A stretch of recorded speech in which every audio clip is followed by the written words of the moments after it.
আসসালামু আলাইকুম। আইসিটি টাইমের আজকের ভিডিওতে তোমাদের সবাইকে স্বাগত। আজকে নীলফামারী সরকারি কলেজের নির্বাচনী পরীক্ষায় তথ্য ও যোগাযোগ প্রযুক্তি বিষয়ে আসা 25টি এমসিকিউ আমরা সলভ করব। ভিডিওতে তোমাদের সাথে আছি আমি সুমন স্যার, আইসিটি টাইমের পক্ষ থেকে। 1 নম্বর প্রশ্নে বলা হচ্ছে ওয়াইম্যাক্স এর স্ট্যান্ডার্ড কত?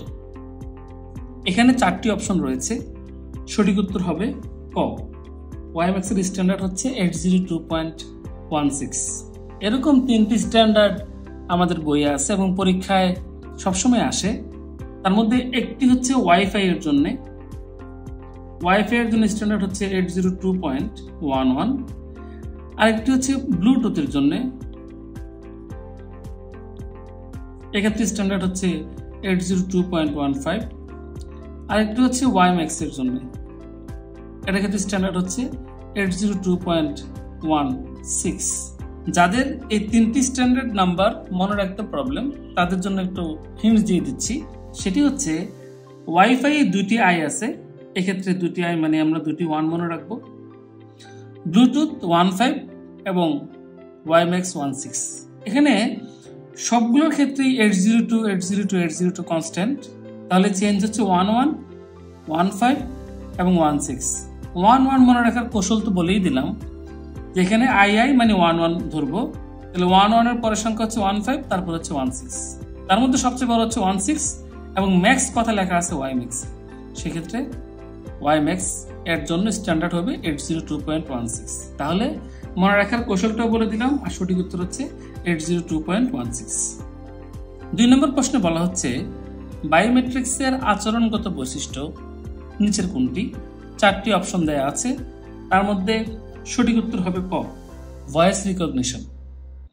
কারণ ডিএনএর গঠন, রেটিনা এবং মুখমণ্ডল শনাক্তকরণ বা মুখমণ্ডলের গঠন, এই 3টি বৈশিষ্ট্য হচ্ছে বায়োমেট্রিকের গঠনগত বৈশিষ্ট্য।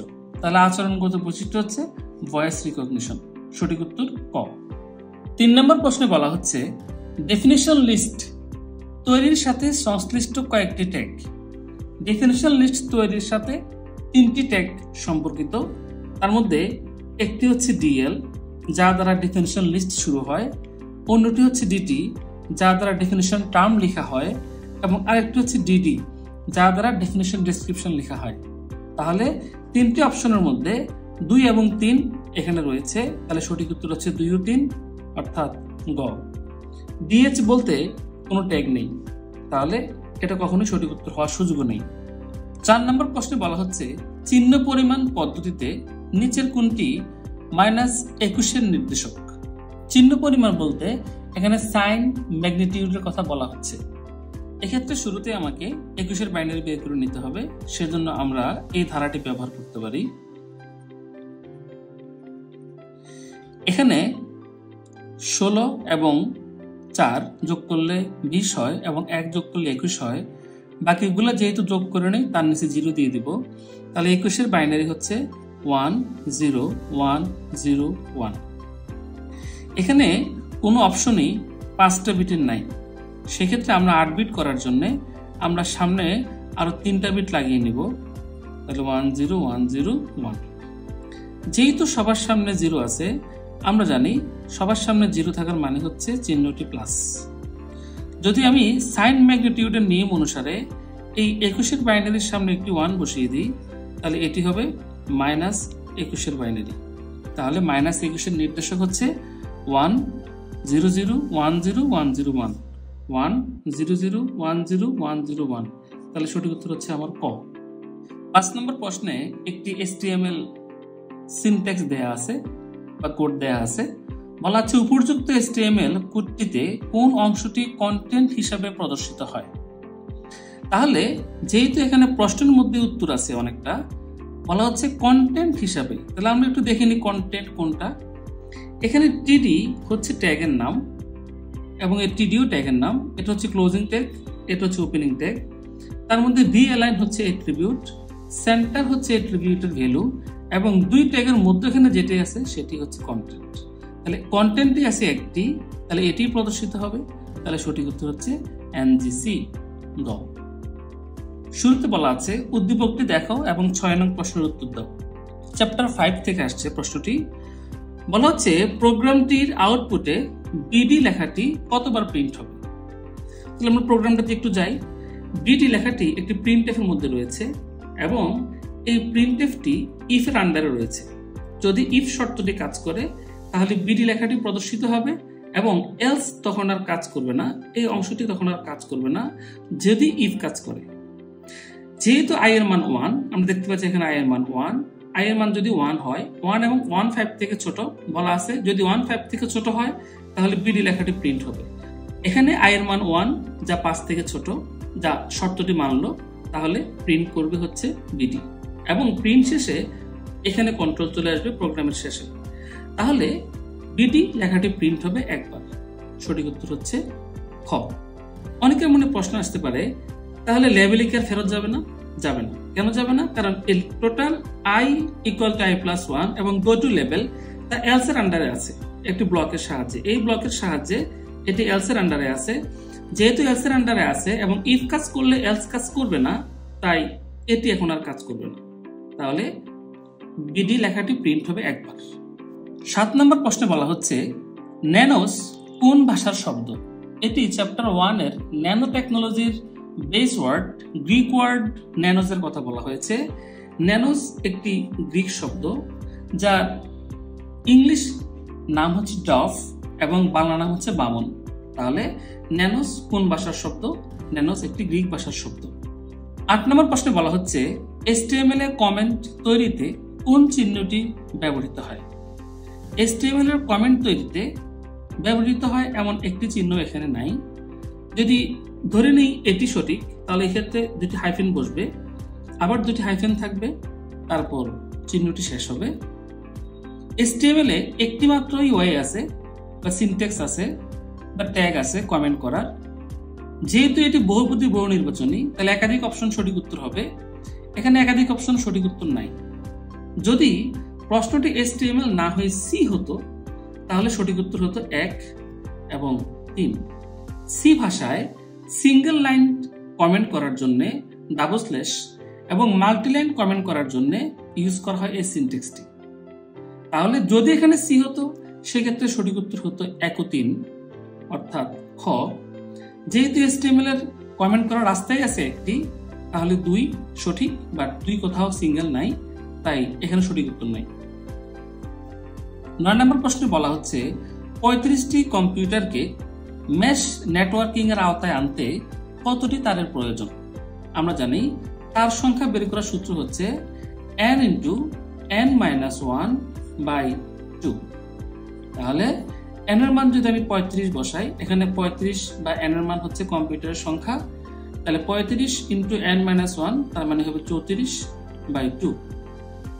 আমি যদি কাটাকাটি করি 17 এবং 35 17 গুণ করলে হবে 595। তাহলে সঠিক উত্তর হচ্ছে আমার 595 ক।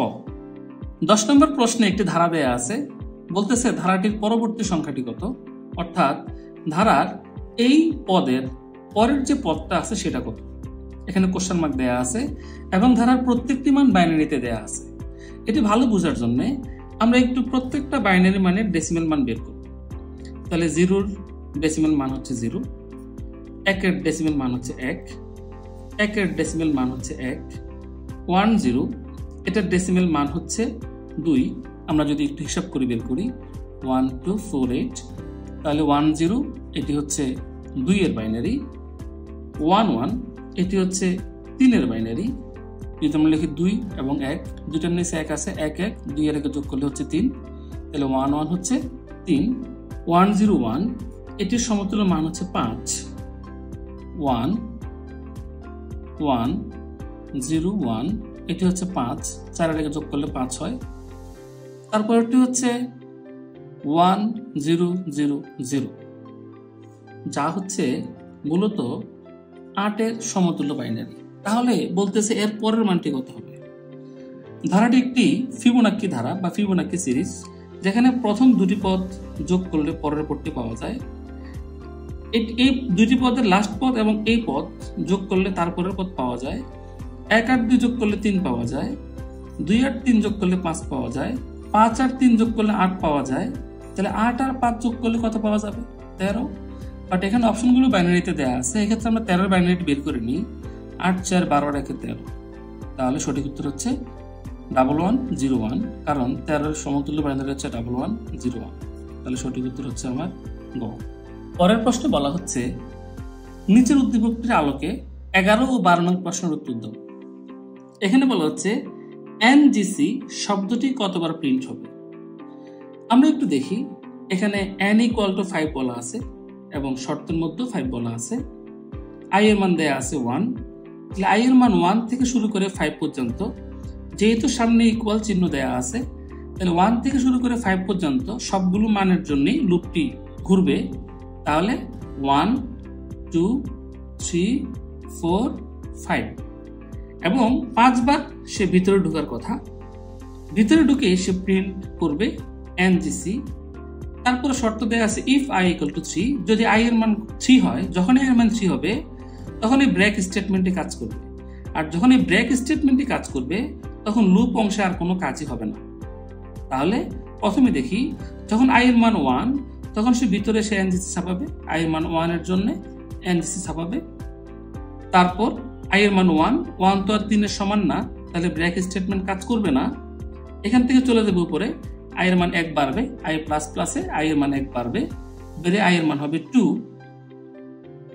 তারপর শর্তে আসবে i এর মান 2 কি 5 এর ছোট বা সমান? ছোট।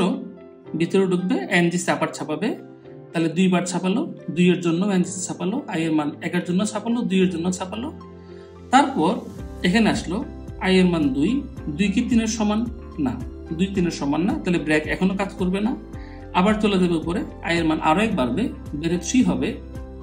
i এর মান যখন 3 হলো তখন i এর মান 5 থেকে ছোট, ভিতরে আসলো, এনজিসি আবার ছাপালো, তাহলে i এর মান 3 এর জন্য ছাপাবে। i এর মান 3, এই 3 কি 3 এর সমান, এক্ষেত্রে ব্রেক কাজ করবে, মানে টোটাল লুপের কাজটা অফ করে দিবে। তার মানে এখন আর সে উপরে যাচ্ছে না, i এর মান বাড়তেছে না, আর কাজই হবে না। তাহলে i এর মান ছাপাবে 3 বার, 1 এর জন্য, i এর মান যখন 1 এর জন্য, 2 এর জন্য এবং 3 এর জন্য। তাহলে সঠিক উত্তর হচ্ছে আমার গ। 12 নম্বর প্রশ্নে বলা হচ্ছে ইফ শর্তটি না থাকলে এনজিসি কতবার প্রিন্ট হবে। তাহলে ইফ যদি না থাকতো তাহলে লুপের মধ্যে যতবার ঢুকতো ততবার প্রিন্ট হতো। i এর মান 1 2 3 4 5, i এর মান 1 থেকে শুরু করে 5 পর্যন্ত হবে। যদি ইফ না থাকে সেক্ষেত্রে সে 5 বার ভিতরে ঢুকবে এবং 5 বারই এনজিসি প্রিন্ট করবে, তাহলে সঠিক উত্তর হবে আমার 5। 13 নম্বর প্রশ্নে বলা হচ্ছে উপরের চিত্রটি কোন ডিভাইস নির্দেশক? এনকোডার, ডিকোডার, হাফ এডার, ফুল এডার। প্রথমে বলে দিচ্ছি হাফ এডার হবে না, কারণ হাফ এডারের ইনপুট থাকে 2টি, আউটপুটও 2টি, এখানে আউটপুট আছে 1টি, তাই হাফ এডার হবে না। ফুল এডার হবে না, কারণ ফুল এডারের ইনপুট থাকে 3টি, আউটপুট থাকে 2টি, ফুল এডার হবে না। এখন প্রশ্ন হচ্ছে এনকোডার হবে নাকি ডিকোডার হবে? সঠিক উত্তর হবে এনকোডার, কারণ এনকোডারের ইনপুট সংখ্যা থাকে বেশি, আউটপুট সংখ্যা থাকে কম। যেহেতু এখানে ইনপুট সংখ্যা বেশি এবং আউটপুট সংখ্যা কম, তাহলে সঠিক উত্তর হবে আমার এনকোডার। 14 নম্বর প্রশ্নে বলা হচ্ছে নিচের কোনটি এমটি ট্যাগ। এক্ষেত্রে অ্যাঙ্কর ট্যাগ প্রথম অপশনে আছে। এই অ্যাঙ্কর ট্যাগ কিন্তু এমটি ট্যাগ না, কারণ অ্যাঙ্কর ট্যাগের ক্লোজিং আছে। ওয়েল মানে অর্ডার লিস্ট, ওয়েল ট্যাগের শুরু আছে, ওয়েল ট্যাগের শেষ আছে। সাবস্ক্রিপ্ট করার জন্য ব্যবহার করা হয়, এই ট্যাগটিরও শুরু আছে এবং শেষ আছে। তাহলে এমটি ট্যাগ হচ্ছে ইমেজ। ইমেজ ছাড়াও এমটি ট্যাগ হিসেবে পরীক্ষায় আসতে পারে HR horizontal rule, BR break, link, এই জিনিসগুলো পরীক্ষায় আসে। তাহলে সঠিক উত্তর এখানে খ। 15 নম্বর প্রশ্নে বলা হচ্ছে মেসেঞ্জারে ইমোজি কোন কোডের মাধ্যমে উপস্থাপিত হয়। অর্থাৎ আমরা যে মেসেঞ্জার অ্যাপে ইমোজি ইউজ করি সেটি কোন কোডের মাধ্যমে মেশিন বা মোবাইলকে বোঝানো হয়েছে। সঠিক উত্তর হবে ঘ। কেন? কারণ বিসিডি ব্যবহার করে 1928 সালে IBM 0 থেকে 9 এই 10টি অঙ্ক মেশিনকে বুঝিয়েছে। আজকিতে বড় হাতের বর্ণ A থেকে Z, ছোট হাতের বর্ণ A থেকে Z, 0 থেকে 9 এবং কিছু স্পেশাল ক্যারেক্টার সহ কিছু কন্ট্রোল ক্যারেক্টার মেশিনকে বোঝানো হয়েছে। EBCD IC তো সেম, এই জিনিসগুলো আবার মেশিনকে বোঝানো হয়েছে EBCD IC কোডে। তাহলে কোথাও এই মেসেঞ্জারের ইমোজির কথা নেই, তাহলে ইউনিকোডে আছে। ইউনিকোড 16 বিটের কোড হয়, এত বর্ণ সংখ্যা হচ্ছে 2 টু দি পাওয়ার 16, মানে 65,536। বিশ্বের বিভিন্ন ভাষার বিভিন্ন বর্ণকে কম্পিউটার কোডভুক্ত করার পাশাপাশি ইমোজিকেও কম্পিউটার কোডভুক্ত করা হয়েছে ইউনিকোডের মাধ্যমে। তাহলে সঠিক উত্তর হচ্ছে আমার খ। 16 নম্বর প্রশ্নে বলা হচ্ছে ইনফ্রারেড ব্যবহৃত হয়, 3টি অপশন রয়েছে। একটি হচ্ছে স্মার্ট হোম, রিমোট কন্ট্রোল এবং খেলনা গাড়ি।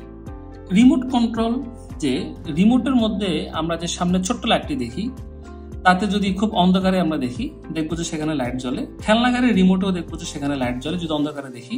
সেই লাইটগুলো হচ্ছে ইনফ্রারেড, এবং স্মার্ট হোমেও ইনফ্রারেড ইউজ করা হয়। মূলত ইনফ্রারেড ব্যবহার করে কোনো একজন ব্যক্তির অবস্থান, কোনো একজন ব্যক্তি শুয়ে আছে, কে প্রবেশ করলো, কে আসে নাই, এটা ডিটেক্ট করার জন্য যে ক্যামেরা ব্যবহার করা হয়, সেই ক্যামেরাতে ইনফ্রারেড ব্যবহৃত হয়। তাহলে সঠিক উত্তর হচ্ছে এখানে তিনটাই, স্মার্ট হোম, রিমোট কন্ট্রোল এবং খেলনা গাড়ি, এই তিনটাতেই ইনফ্রারেড ব্যবহৃত হয়। সঠিক উত্তর ঘ। 17 নম্বর প্রশ্নে বলা হচ্ছে হেক্সাডেসিমাল এবং অক্টাল যোগ করে বাইনারি বিয়োগ করা হয়েছে। এক্ষেত্রে সবগুলো অপশনের মধ্যে ডেসিমাল আছে, হেক্সা আছে, বাইনারি আছে, অক্টাল আছে। তাহলে আমরা কি করব এখন? সেক্ষেত্রে আমরা যেটা করতে পারি, যেহেতু হেক্সা এবং অক্টাল যোগ করা যাবে না এবং এই দুইটার সাথে বাইনারি বিয়োগ করা যাবে না, আমরা সবগুলোকে বাইনারিতে নিয়ে যাই। তাহলে সেক্ষেত্রে 1 এর বাইনারি হবে বা কোড হবে হেক্সার জন্য 0001, 7 এর হবে 0111, ডি এর জন্য হবে 1101। কারোর যদি ক্যালকুলেশন করতে প্রবলেম হয়, আপনি হেক্সাডেসিমালের সাথে বাইনারির সম্পর্ক 4 বিটের, এই 4টা মান ব্যবহার করে দেখতে পারেন। অক্টালের সাথে সম্পর্ক হচ্ছে 3 বিটের, 1 2 4, সেক্ষেত্রে 3 এর জন্য হবে 011, 5 এর জন্য হবে 101, 3 এর জন্য হবে 011। আমরা এই দুটি বাইনারি সংখ্যা যোগ করব এখন। তাহলে 0001, 0111, 1101, তার সাথে সংখ্যাটা যোগ করবো এখন 1101011110। তাহলে যোগফল কত দাঁড়াবে যদি আমরা যোগ করে ফেলি? 11 যোগ করলে 2 হয়, তাহলে যোগফল হবে 0, হাতে থাকবে 1। 1 যোগ করলে আবার 2 হয়, যোগফল 0, হাতে থাকবে 1, আবার 2 হয়, যোগফল 0, হাতে থাকবে 1। 3টা 1 যোগ করলে 3 হয়, সেক্ষেত্রে যোগফল হচ্ছে 1, হাতে থাকবে 1। 2টা 1 যোগ করলে 2 হয়, সেক্ষেত্রে যোগফল হবে 0, হাতে থাকবে 1। 3টা 1 যোগ করলে 1 হয়, হাতে থাকবে 1। আবার 3টা 1 যোগ করলে 1 হয়, হাতে থাকবে 1। 2টা 1 যোগ করলে 0 হয়, হাতে থাকবে 1। 2টা 1 যোগ করলে 0 হয়, হাতে থাকবে 1। 1 আর 0 যোগ করলে 1।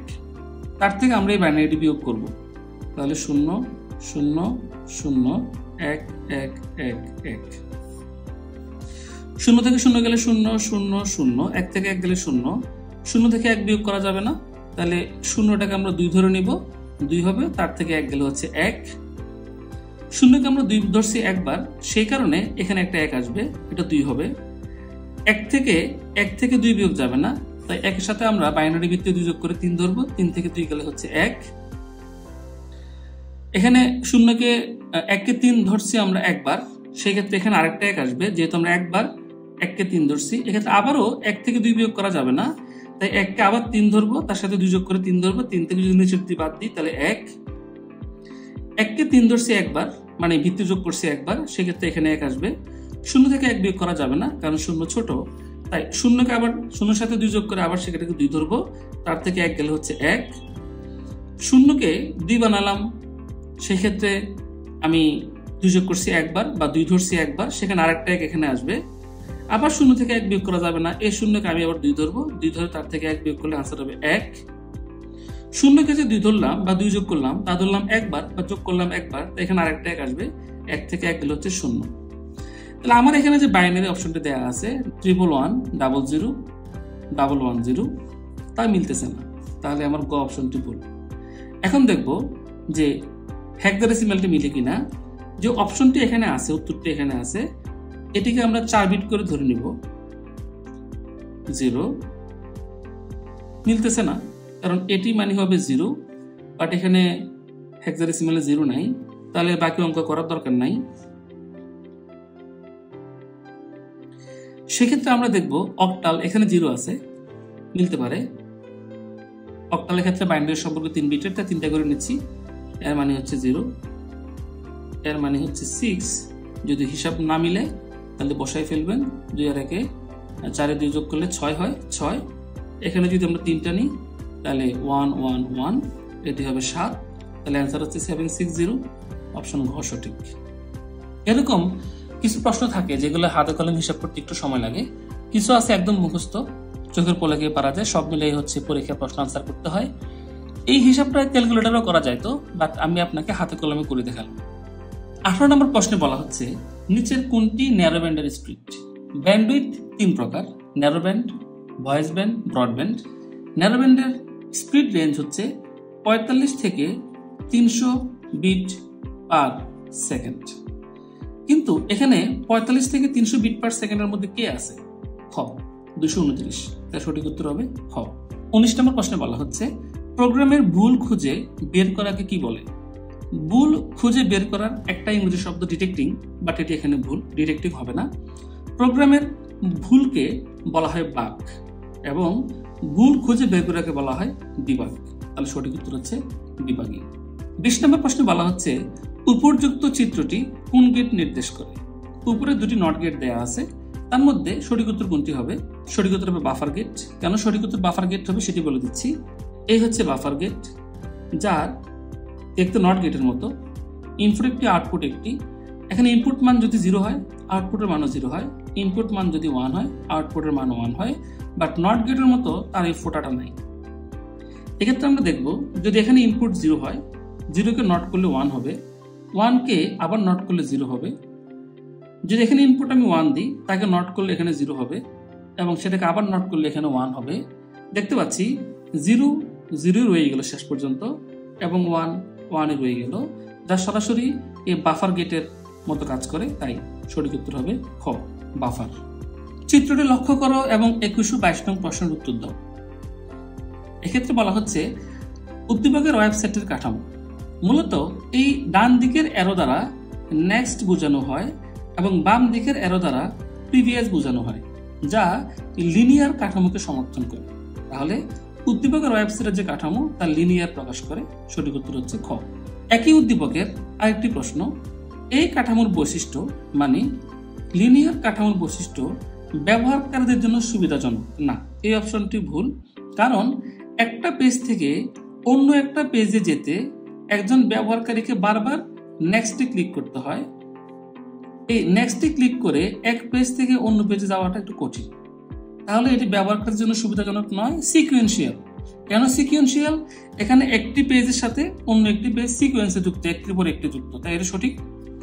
টিউটোরিয়াল ওয়েবসাইটগুলো এই স্ট্রাকচার মেনে চলে। কেন? সেখানে টিউটোরিয়াল ওয়েবসাইটগুলোতে আপনি প্রথম ভিডিও দেখা ছাড়া দ্বিতীয় ভিডিওতে যেতে পারবেন না। দ্বিতীয় ভিডিও দেখে আপনাকে তৃতীয় ভিডিওতে যেতে হবে যদি ক্লাসগুলো আপনি সেখানে করেন বা কন্টেন্ট পড়েন। তাহলে টিউটোরিয়াল ওয়েবসাইটগুলো এটা মেনে চলে। সঠিক উত্তর হচ্ছে 2-3। সঠিক উত্তর হচ্ছে 2-3 ঘ সঠিক উত্তর। 23 নম্বর প্রশ্নে বলা হচ্ছে নেগেশন এর পদ্ধতি কতটি? নেগেশন মানে হচ্ছে কোন একটি ঋণাত্মক সংখ্যার বাইনারি মান নির্ণয়ের পদ্ধতি কতটি? উত্তর হচ্ছে 3টি। তার মধ্যে একটা হচ্ছে সাইন ম্যাগনিটিউড, আরেকটা হচ্ছে 1s কমপ্লিমেন্ট, আরেকটা হচ্ছে 2s কমপ্লিমেন্ট। তাহলে সঠিক উত্তর হচ্ছে আমার 3। 24 নম্বর প্রশ্নে বলা হচ্ছে আজকে 8 অনুসারে এ এর জোন বিট কত? আমরা জানি আজকিতে এ বর্ণটি হচ্ছে 65 নম্বর বর্ণ এবং এই 65 বাইনারি হচ্ছে 1000001। এখানে 7 বিট আছে। যদি আমরা 8 বিট ধরে নিই সেক্ষেত্রে আমরা সামনে একটা 0 ব্যবহার করব প্যারিটি বিট হিসাবে। এখানে 0 স্যার আমি 1ও ইউজ করতে পারতাম, তাহলে আমি 0 কেন ইউজ করলাম? খেয়াল করে দেখেন, স্যার যে স্যার কোশ্চেন করছে উনি সবার সামনে একটা 0 বসায় রাখছে, সবগুলোর সামনে। তাহলে উনি প্যারিটি বিট হিসাবে 0 ধরে নিছে, এই কারণে আমিও 0 ধরলাম। আমি জানি 8 বিট বা 7 বিটের, যেহেতু 8 বিট বলা আছে এখানে, সেক্ষেত্রে ডান দিকের 4টি হচ্ছে সংখ্যাসূচক বিট এবং বাম দিকের 3টি হচ্ছে জোন বিট আর একটি হচ্ছে প্যারিটি বিট। সেক্ষেত্রে স্যার যেহেতু 4টি বিট দিয়েছে, তাহলে 0 সহ এই পুরাটি হবে তার জোন বিট। উল্লেখ্য এখানে প্রত্যেকটা সামনের 0 হচ্ছে প্যারিটি বিট। তাহলে সঠিক উত্তর মূলত হচ্ছে 100। এই তিনটি হচ্ছে জুন বিট, এই 100 শুধু এখানে আছে, কিন্তু সামনে 0 দিল কেন? কারণ স্যার কিন্তু আজকে এট উল্লেখ করে দিছে, তাহলে আজকে এটি কিন্তু পেরিয়ড বিট থাকে, সেক্ষেত্রে স্যার কিন্তু এক্ষেত্রে সব ক্ষেত্রেই পেরিয়ড বিট হিসেবে 0 ব্যবহার করছে। তাহলে সঠিক উত্তর হচ্ছে আমার গ। 25 নম্বর প্রশ্নে বলা হচ্ছে HTML ডকুমেন্টের টাইটেল কোথায় থাকে? HTML ডকুমেন্টের টাইটেল থাকে হচ্ছে হেড সেকশনে। হেড সেকশনে টোটাল 7টি, মতান্তরে 6টি ট্যাগ ব্যবহার করা হয়, তার মধ্যে একটি হচ্ছে টাইটেল ট্যাগ। এই টাইটেল ট্যাগ পেজের বা ডকুমেন্টের টাইটেল নির্দেশ করে। তাহলে সঠিক উত্তর হচ্ছে হেড সেকশন। এই ছিল আজকের 25টি প্রশ্নের সমাধান। নীলফামারীর প্রশ্ন আজকে আমরা সলভ করলাম। ইনশাল্লাহ নেক্সট কোনো কলেজের প্রশ্ন সলভ নিয়ে আবারও চলে আসবো। ভালো থেকো সবাই, আসসালামু আলাইকুম।